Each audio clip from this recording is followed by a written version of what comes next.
Hi hello friends, chill out with Soumya. பரம்பு வீரர்கள் வடக்கு தெற்கு போர்க்களங்கள்ல இருந்து ஊர் திரும்பினாங்க.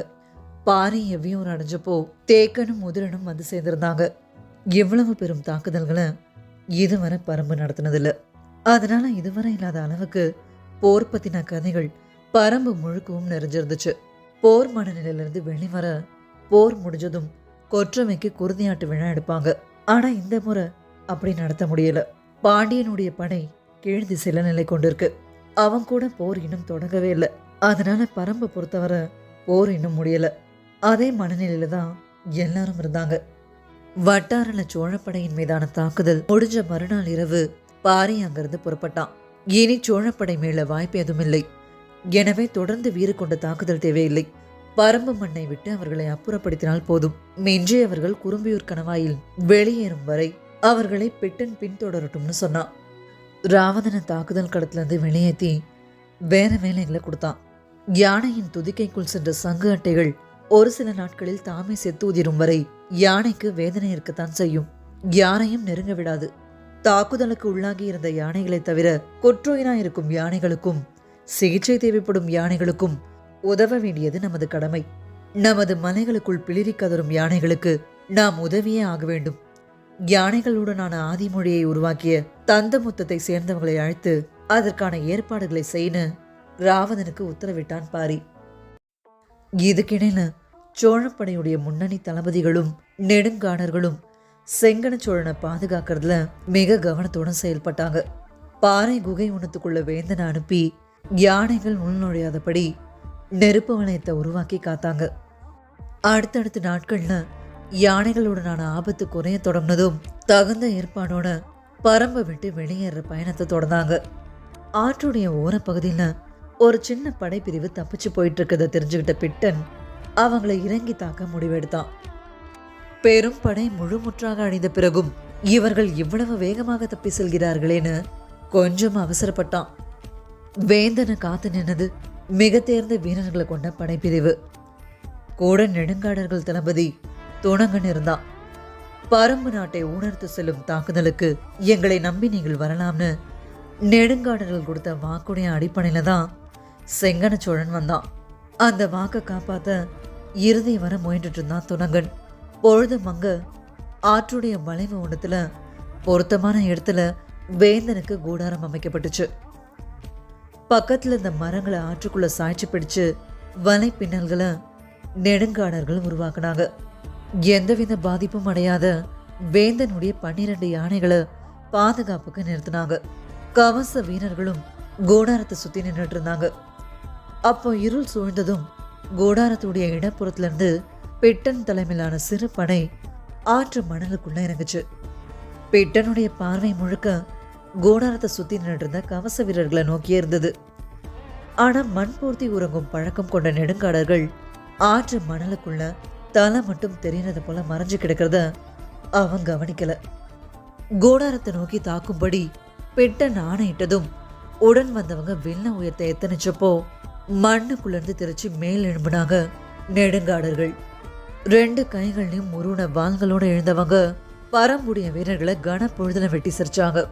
பல்லாயிரம் வீரர்களை கொண்ட படைய ஒரு தெரியாம அழிச்ச எதிரிகள் கைக்கு நெருக்கமா சிக்கியிருக்காங்கன்ற வெறியோட நெடுங்காடர்கள் வெட்டினப்போ வெள்ளிலிருந்து விடப்பட்ட அம்புகள் கவச வீரர்களை துளைக்கவும் செஞ்சது. சத்தம் கேட்டு கூடாரத்துக்குள்ள இருந்த செங்கன சோழன் திரை விளக்கி வெளியே வந்தான்.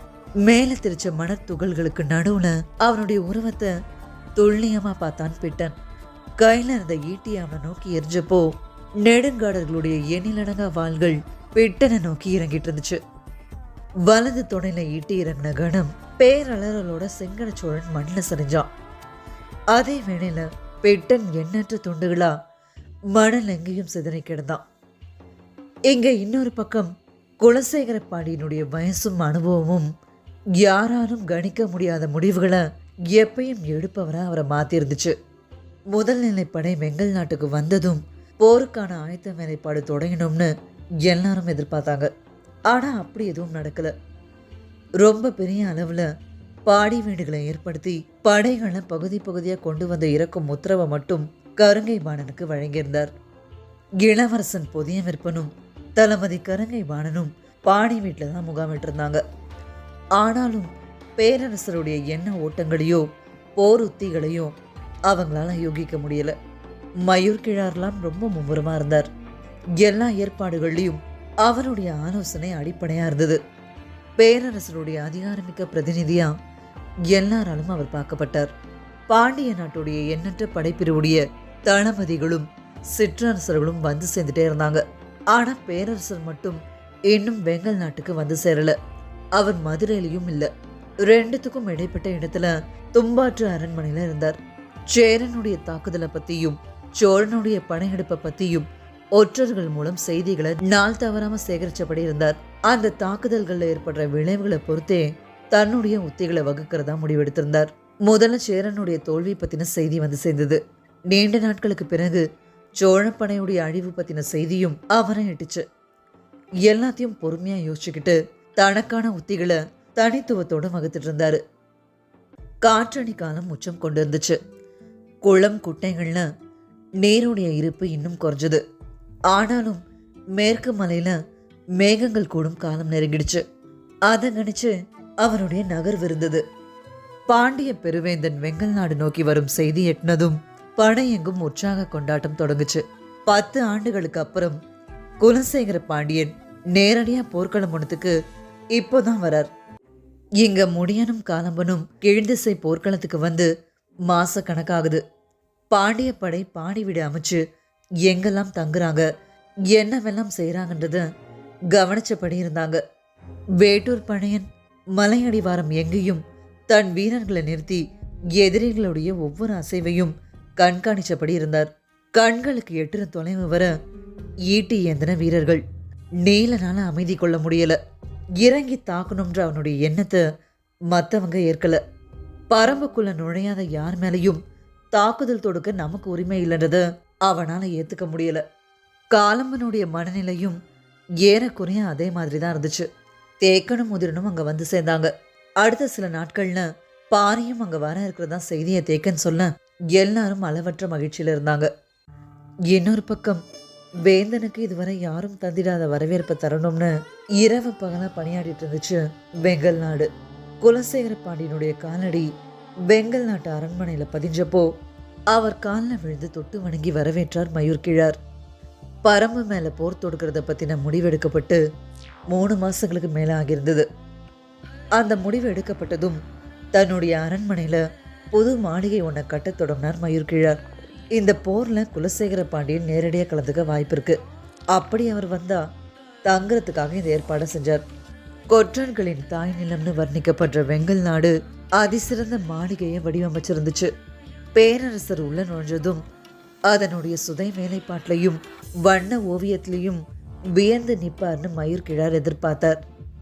ஆனா குலசேகர பாண்டியனுடைய கண்களுக்கு அது எதுவும் தெரியல. அவர் பார்க்க நினைச்சது மாளிகையும் இல்லை, வெங்கல் நாட்டுடைய நிலவியல் அமைப்பையும் பரம்பு மலையுடைய வாகையும் தாக்கி முன்னேறவும் தற்காத்து நிற்கவுமான நிலப்பரப்பையும் தான். மறுநாள் அதிகாலை கவச வீரர்கள் அணிவகுப்போட நிலப்பரப்பை பார்வையிட புறப்பட்டார் குலசேகர பாண்டியன். வேட்டுவன் பாறைக்கு 3 காத தொலைவிலிருந்து வெங்கல் நாடு தொடங்குது. மயூர் கிழார் முதல்ல அங்கதான் வேந்தரை அழைச்சிட்டு வந்தாரு. அங்கிருந்து எதிரில் தெரியின காரமலையை பத்தி சொல்ல தொடங்கினார். அதுக்கப்புறம் தென்மேற்கு திசை நோக்கி தேர் நகர்ந்துச்சு. முன்னாடி கருங்கை வாணனும் புதிய விற்பனும் குதிரையில அணிவகுக்க அவங்களுக்கு முன்னாடி காவல் வீரர்கள் போனாங்க.